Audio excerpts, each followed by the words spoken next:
오늘도 주님의 날을 온전히 지키며 주님 앞에 올려드린 우리 모든 중고등부 한 사람 한 사람에게 하나님께서 복 주시고 지켜주시고 은혜와 평강 주시기를 주님의 이름으로 간절히 축복합니다. 오늘 본문에서 바울이 이야기를 하고 있죠. 바울이 그리스도의 십자가에 대해서 이야기를 하고 있는데요. 그리스도의 십자가에 대해서 극명하게 두 가지로 대비를 시키고 있습니다. 하나는 십자가를 어리석음으로 바라보는 시각이고요. 하나는 하나님의 능력이다라고 이야기를 하고 있습니다. 십자가의 도가 멸망하는 자들에게는 미련한 것이고 구원을 받는 우리에게는 하나님의 능력이라는 거예요. 그래서 여러분 오늘 이 한 구절만 가지고도 여러분들 스스로를 좀 체크해 봤으면 좋겠어요. 십자가가 과연 여러분들에게 무엇으로 다가오는지, 그것이 미련한 것 같고 그것이 별거 아닌 것 같다면 여러분들은 필시 멸망할 사람들입니다. 모든 사람들은 멸망할 사람들이에요. 그런데 그 가운데 하나님께서 택하셔서 부르심을 입었고, 그래서 이 교회에 나와서 하나님의 백성으로 날마다 매주마다 시간 들이고 정성 들이며 예배를 드리는데 여러분들에게 십자가가 미련하다? 그럼 여러분들 멸망당할 사람이라고. 엄청나게 충격받아야 될 일이에요. 그런데 여러분들 십자가가 짐이 아니라, 지난주에도 계속 얘기했지만 십자가가 멍해가 아니라 나에게 그것이 오히려 능력이 된다. 그러면 그 사람에게는 하나님의 권능이 된다라는 겁니다. 사실 이걸로 오늘 설교는 끝이에요. 이것만 가지고 가도요, 여러분들은 신앙생활에 엄청난 도움이 될 거예요. 과연 여러분들에게 십자가는 어떤 것입니까? 예수님 믿는 사람들에게 십자가는 능력이에요. 그런데 세상의 지혜를 쫓는 사람들에게는 그것이 미련하게 보일 수밖에 없다는 거예요. 세상의 지혜가 엄청나게 대단해 보일지는 모르지만 세상의 지혜는요 참 무익한 것입니다. 그래서 19절은 이렇게 말합니다. 기록된 바 내가 지혜 있는 자들의 지혜를 멸하고 총명한 자들의 총명을 폐하리라 하였으니. 여러분, 세상에 많은 학문들이 있어요. 학위들이 있고요. 그 사람들이 뭐라고 표현하는지 혹시 아세요? 어떠한 진리를 발견했다라고 이야기해요. 발견했다. 사람의 지혜는 아무리 발전해도 하나님의 그 창조하신 것들 중에 극히 일부분을 발견하는 것조차도 대단한 존재가 바로 사람인 거예요. 여러분, 우주의 크기가 얼마나 큰지 혹시 알고 계시나요? 감이 잡히시나요? 지금도 계속해서 우주의 공간은 발견되고 있어요. 그것을 찾는 게 엄청나게 대단한 일인 거예요. 근데 그 우주 공간이 얼마나 더 큰지 사람은 가늠할 수도 없는 존재다라는 겁니다. 바울은 구약 성경의 이사야서를 인용해서 세상의 지혜가 하나님 앞에서 얼마나 하찮은 것인지를 밝히고 있어요. 그것을 하나님께서는 이 우주가 얼마나 넓은지 얼마나 대단한 공간인지를 발견하시는 분이 아니라 그것을 만드신 분이 하나님이시라고요. 그것도 말 한마디로, 빛이 있으라라고 하는 그 한마디로 이 땅을, 이 세상을 만드신 분이 하나님이시라는 거예요. 여러분, 사람은요 만유인력의 법칙을 발견을 하고요, 그 사람이 엄청나게 대단한 학자라고 칭송합니다. 근데 그 만유인력의 법칙을 만드신 분이 하나님이시고요, 그 만유인력의 법칙을 거스르게 하시는 분도 하나님이시라는 거예요. 이 지구가 태양을 도는데 그 태양에 돌아가는 그 우주의 운동을 멈추시는 분, 그렇게 우주가 멈추게 만드셨음에도 불구하고 아무 일도 일어나지 않도록 만드신 분, 그분이 하나님이시라고요. 사람이 아무리 똑똑해도 그것을 제어할 수가 없어요. 아무리 능력이 많다 해도 그것을 움직일 수가 없다고. 아니, 그 비밀조차 알 수 없는 존재가 사람이에요. 그런데요, 참 안타까운 것은요, 그런 정말 하나님 앞에서 먼지만도 못한 존재가 사람인데요, 우리는 우리의 권리, 인권에 대해서 계속해서 이야기해요. 여러분, 하나님 입장에서 사람이 사람 되는 경우는 딱 하나입니다. 그것이 뭐냐면 사람이 그 안에 하나님의 영이 거할 때 비로소 사람이 된 거예요. 창세기에 보면 그렇게 나와요. 하나님께서 사람을 흙으로 빚으시고 사람이라고 이야기하지 않으셨어요. 그 코에 생기를 불어넣으셨을 때 그제야 생명이 된지라, 그제야 사람이 됐다고요. 그래서 하나님의 관점에서 보면요, 하나님의 영이 그 안에 없으면 그냥 동물들이나 똑같아요. 사람이 아니라고요. 인권에 대해서 이야기할 수 없어요. 왜? 하나님께서 사람으로 만드시지 않았거든요. 하나님의 관점에서 봐서는 사람이 아닌 거예요. 그래서 하나님께서는 사람이 사람 되게 하기 위해서 그를 살려주시고 다시 회복시켜주시기 위해서 가장 사랑하는 그의 아들 독자 예수 그리스도를 이 땅에 보내주셨어요. 그리고 우리를 위해서 그가 우리의 모든 죄를 대신하여 십자가에서 피 흘려 죽게 하셨어요. 그 도가 지금 우리가 이야기하는 이 십자가의 도인 거예요. 그래서 이 진리를 믿는 자마다 멸망치 않고 영생을 얻게 해주신 거예요. 그런데 사람들은요, 그것을 인정하지도 않고 알고 싶어 하지도 않아요. 오히려 이 세상의 그 미천하고 부족한 그 지혜들이 더 좋은 것들이라, 더 대단한 것들이라 생각하며 산다는 거예요. 여러분, 홍해 바다를 가르시는 그 일을 하시는 분이 바로 하나님이시고요, 세상의 지혜로 해결할 수 없는 일들, 그 온천지에 널려있는 그 모든 일들을 주관하시는 분이 하나님이신데, 그 하나님이 우리를 위해서 이 땅 가운데 오시고 우리를 위해 피 흘려 죽으시고 우리를 위해 십자가에서 그 저주를 받으시고 그 모든 죄값을 치러주셨는데 그 진리를 우리는 받지 못하고 있다는 거예요. 그래서요, 이 세상에 있는 모든 사람들은 정말 미련한 자들인 거예요. 그래서 본문 20절은 이렇게 이야기합니다. 지혜 있는 자가 어디 있느냐, 선비가 어디 있느냐, 이 세대의 변론가가 어디 있느냐, 하나님께서 이 세상의 지혜를 미련하게 하신 것이 아니냐. 여러분, 20절 말씀에 세 종류의 사람들이 나오는데요, 지혜 있는 자, 선비, 변론가예요. 말 잘하는 사람들이죠.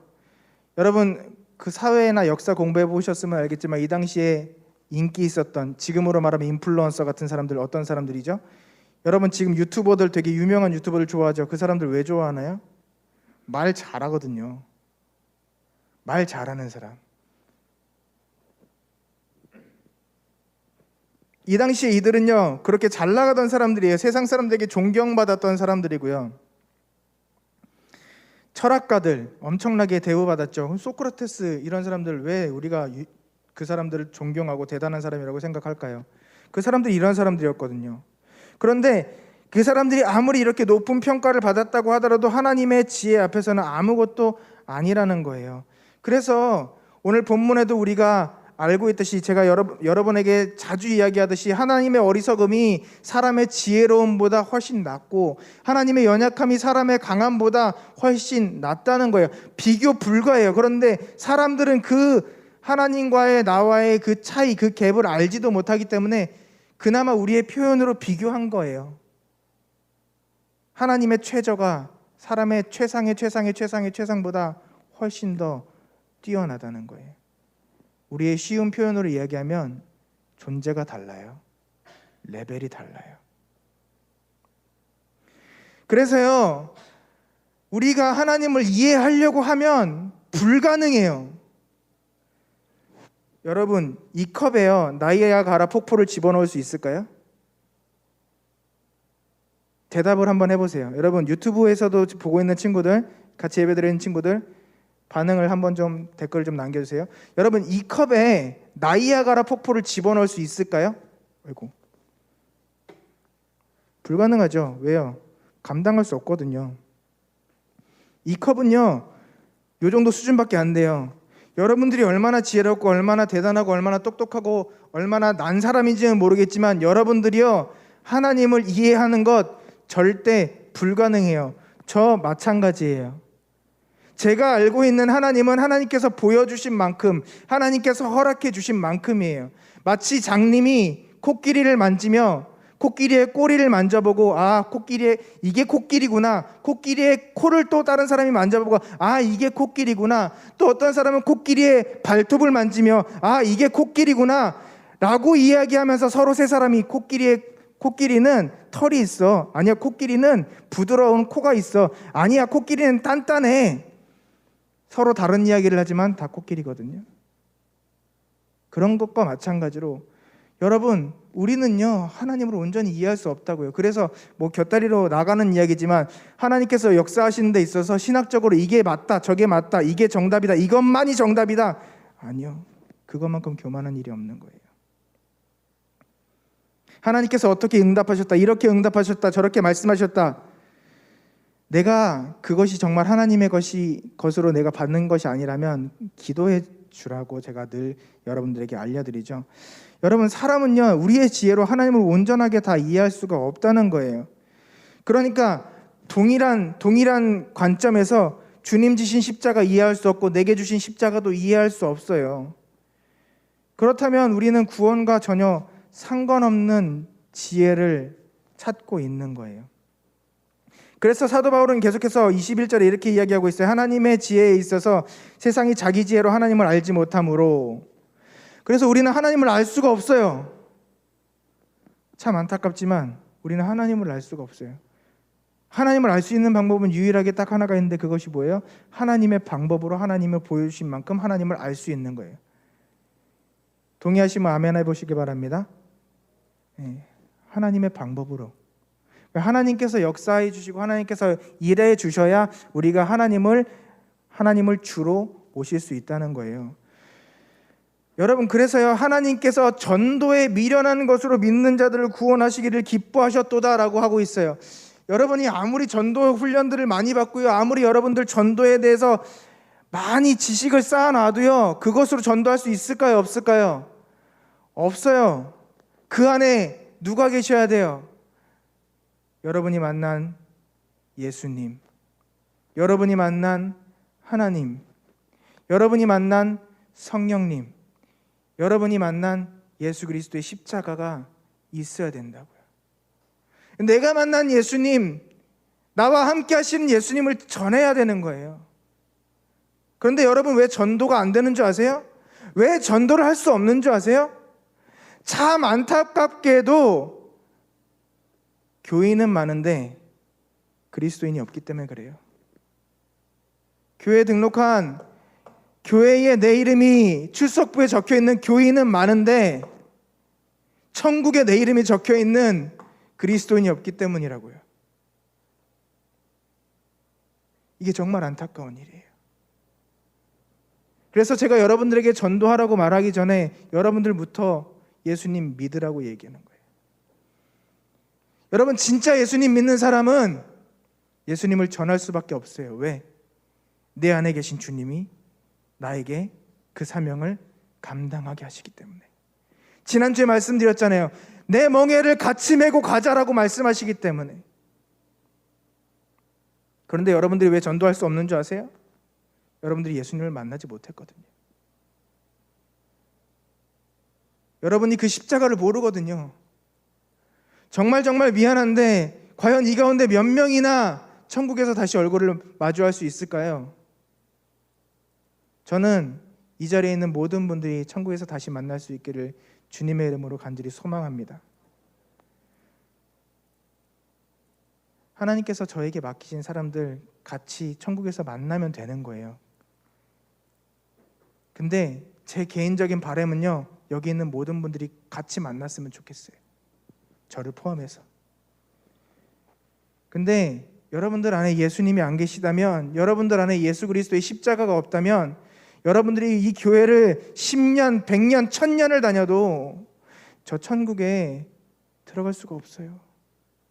여러분들 생명책에 여러분들의 이름이 적혀있지 않다면 여러분들, 우리는 다시 만날 수가 없다는 거예요. 그런데 참 감사한 것은 구원은요, 이 세상의 지혜가 아니라 하나님께서 우리에게 주신 전도의 미련한 방법으로 우리를 구원하셨다라는 거예요. 여러분, 그래서요, 계속해서 전도에 미련한 것들을 사용하여서 그 일들을 감당하라고 사도 바울은 우리에게 가르쳐주고 있는 거예요. 여러분이 할 수 있는 방법들이 뭐가 있을까요? 밖에 나가서 전하는 것, 친구들과 밥 먹으면서 이야기하는 것, 또 카카오톡을 통해서 여러분들 정말 쉬운 방법일 수도 있겠지만 이 설교의 말씀들, 복음들을 나누며 전하는 것, 그리고 그 가운데 가장 기본적으로 되어야 할 것은 주님의 마음을 품고 그 한 영혼을 위하여 눈물 뿌려 기도하는 것. 여러분들, 막말로 여러분들이 전도하고자 하는 그 친구를 위해서, 그 가족을 위해서 금식 기도하면서 눈물 뿌려 작전 기도 한 번이라도 해본 적이 있나요? 없잖아요. 여러 가지 할 수 없는 핑계들, 안 되는 핑계들을 찾으며 살아가잖아요. 우리 삶에서 제일 중요한 게 무엇인데요? 우리 삶에서 가장 중요한 것이 무엇인데요? 그것이 예수 그리스도이기를 주님의 이름으로 간절히 소망합니다. 그래서 십자가가요, 우리 믿는 자들에게는 하나님의 능력인 거예요. 그것 때문에 내가 지금 살아가고 있는 거고, 그것 때문에 하나님께서 지금 나를 사용해 나가시는 거예요. 그 일들을 감당하라고 하나님께서는요, 우리에게 건강을 주시고 지혜를 주시고 명철을 주시고 우리에게 물질을 주시는 거예요. 그 일들을 감당해 나가라고. 그런데요, 헬라인들에게는, 유대인들에게는 그것이 별거 아니었어요. 유대인들에게 십자가는요, 실패자의 표본이었어요. 십자가에 달려 죽었잖아요. 저주받은 자였거든요. 그들은 예수님의 부활을 믿지 않고 있잖아요. 헬라인들에게도요, 그것은 너무나 허무한 죽음이었어요. 사람들에게 인정받고 사랑받고 추앙받아야 되는데 그렇게 쭉 인기를 얻다가 어느 날 갑자기 사라져 버렸다고요. 헬라인들이 보기에는 그게 바로 예수 그리스도의 십자가였어요. 여러분들 생각에는요, 우리의 살아가는 모습들이 어떤 모습으로 보일지 모르겠습니다. 그러나 주님께서 보시기에 여러분들의 삶은 정말 귀중한 삶인 줄 믿으시길 바랍니다. 왜냐하면 주님께서 여러분들의 삶을 사용하실 것이기 때문이에요. 사랑하는 여러분, 우리가요, 참 어떨 때는 부족하고 연약한 부분들 가운데서 인정받지 못하는 것 같기도 하고, 내가 왜 이렇게 살아야 되나 싶기도 할 때가 있을 거예요. 그래서 본문 26절에도요, 바울은 이렇게 이야기하고 있어요. 세상에서 실패자라고 이야기하는, 세상에서 바닥이라고 이야기하는 사람들이 성도로서 살아가고 있었거든요. 그래서 본문 26절에 이렇게 이야기합니다. 형제들아, 너희를 부르심을 보라. 너희 육체를 따라 지혜로운 자가 많지 아니하며 능한 자가 많지 아니하며 문벌 좋은 자가 많지 아니하도다. 여러분, 세상에서 성공해서 내가 예수님 믿어서 성공했습니다, 그렇게 하나님 앞에 영광 돌립니다 하면 좋죠. 그런데 지금 나는 그렇게 살지 못하고 있는데, 그럼 나는 언제 하나님 앞에 쓰임받을 수 있을까요? 여러분, 그런 물음을 여러분들에게 해본 적 없으신가요? 그런 신앙생활하면서 그런 물음들이 여러분들에게 좀 있기를 바랍니다. 나는 언제 하나님 앞에 쓰임받을 수 있을까? 아니요, 하나님은 지금도 여러분들에게 말씀하세요. 내가 지금 너를 사용하고 있다고. 여러분의 그 기도의 1시간, 여러분의 그 카카오톡의 그 링크 하나하나를 하나님께서 지금 사용하고 계시다고요. 실패자들의 모임처럼 느껴질 수도 있지만 그것이 아니라 하나님께서 우리와 함께 계실 때, 하나님께서 27절에 바울을 통해서 우리에게 뭐라고 말씀하시냐면, 그러나 하나님께서 세상에 미련한 것들을 택하사 지혜 있는 자들을 부끄럽게 하시려고 하나님께서 그때 일하신다는 거예요. 세상에 약한 것들을 택하사 강한 것들을 부끄럽게 하려 하시며. 아멘. 우리는 세상에서 부족한 자들이고 연약한 자들이고 미련한 자들일지 몰라요. 그러나 하나님께서는 우리가 하나님의 손에 붙잡혀 있을 때 그들이 부끄럽게 될 정도로 우리를 귀하게 크게 사용하신다는 거예요. 저희 아버지도 목사님이셔요. 은퇴하셨는데 저희 아버지 목사님이 담임하셨던 교회의 이름, 제가 어렸을 적부터 자라왔던 교회의 이름이 부림교회거든요. 불임이라 그러면 많은 사람들이 처음에 전화 받고 불임이요? 산부인과 그 불임이요? 이렇게 이야기해요. 임신 안 되는 거요? 아니, 불임 아니고요. 불임이요. 부임. 나 어렸을 때 그게 너무 힘들었어요. 너무 싫었고, 왜 하필이면 좋은 교회 이름 봤는데 불임교회야 왜? 근데요, 제가 자라면서 성경을 읽고 성경을 깨닫게 되니까 그 이름이 너무 좋더라고요. 불임이 뭔지 아세요? 죽어야 할 사람들, 죽어야 할 유대인들이 이 불임절에 회복될 뿐만이 아니라 살게 될 뿐만이 아니라 오히려 자기의 원수들이었던, 자기를 죽이려고 했던 그들을 처단할 수 있게 되었던 그 절기가 바로 불임절이에요. 죽을 수밖에 없었던 그들이 살아나며 힘과 능력을 얻어서 이제 모든 세상의 사람들이 유대인들을 두려워하게 되었던 그 절기가 불임절이라고요. 그래서 하나님께서는 그 불임절을 기억하라라고 하세요. 그래서 제가 아버지 교회에서 사역을 하면서 다시 한번 리마인드를 했어요. 그래서 캐치프레이즈를 뭐라고 잡았냐면 리라고 잡았어요. 다시 시작하는 것. 세상에 물들었던 사람이 불임교회에 들어왔을 때 하나님의 사람으로 다시 시작할 수 있는, 세상에서 지쳤던 사람이 불임교회에 들어왔을 때 다시 회복되어 힘을 얻게 되는, 너무 좋은 거예요. 너무 좋은 거예요. 여러분, 주님께서는 오늘 이 말씀을 통해서 우리에게 동일하게 말씀하세요. 참 지치고 힘들고 어려운 우리들에게, 아니야, 너는 세상에서, 아니 네 스스로 봤을 때도 미련한 것처럼 보이고 힘이 없는 것처럼 보일지 모르지만 내가 너와 함께 있잖아. 내가 너를 사용해서 오히려 세상에 약한 너희를 사용해서 강한 것들을 부끄럽게 할 거야. 걱정하지 마 라고 이야기하시는 거예요. 그래서 28절에 더 생생하게 주님이 이렇게 말씀하십니다. 하나님께서 세상에 천한 것들과 멸시받는 것들과 없는 것들을 택하사 있는 것들을 폐하려 하시나니. 이것은 어떤 혁명을 이야기하는 게 아니에요. 우리 안에서 할 수 있다는 거예요. 여러분, 코로나 때문에 참 어려운 시기입니다. 지금 인터넷으로 뉴스를 봤더니 이제 2,000명이 아니라 3,000명의 확진자들이 나오는 시대가 되었어요. 이게 또 얼마나 갈지 모르겠어요. 아니, 백신 접종률은 계속 늘어나고 있는데 확진자도 계속해서 늘어나요. 말이 안 되는 상황이에요. 그래서 우리 가운데 뭐가 생겨요? 두려움이 생겨요. 과연 언제까지 갈까? 언제까지? 그런데 그런 가운데 주님께서 우리에게 주시는 말씀은, 아니야, 그것이 아무리 강하다고 해도 내가 그것들을 부끄럽게 할 거야. 너희들 할 수 있는 그것을 감당하렴 내가 너와 함께 할 거야 라고 말씀하시는 거예요. 여러분, 능력은요, 두나미스라고 이야기하거든요. 원어로. 두나미스가 무슨 뜻이냐면요, 우리가 잘 알고 있는 다이너마이트, 폭발물, 이 다이너마이트의 어원이 바로 이 두나미스예요. 그만큼 이 능력이란 것은 힘이 있고 위력이 있다는 거예요. 여러분, 수류탄을 있잖아요. 누가 던지느냐가 중요한 것이 아닙니다. 수류탄은요, 군인이 던져도 터지고요, 수류탄은요 5살짜리 아이가 뽑아서 던져도 터져요. 군인이 던진다고 그 수류탄이 힘이 있고, 아이가 던진다고 그 수류탄이 사람을 못 죽이는 게 아니라, 아이가 던지든 군인이 던지든 그 수류탄을 정확하게 사용했다면 그 수류탄은 수많은 사람을 죽이는 엄청난 살상 무기가 된다고요.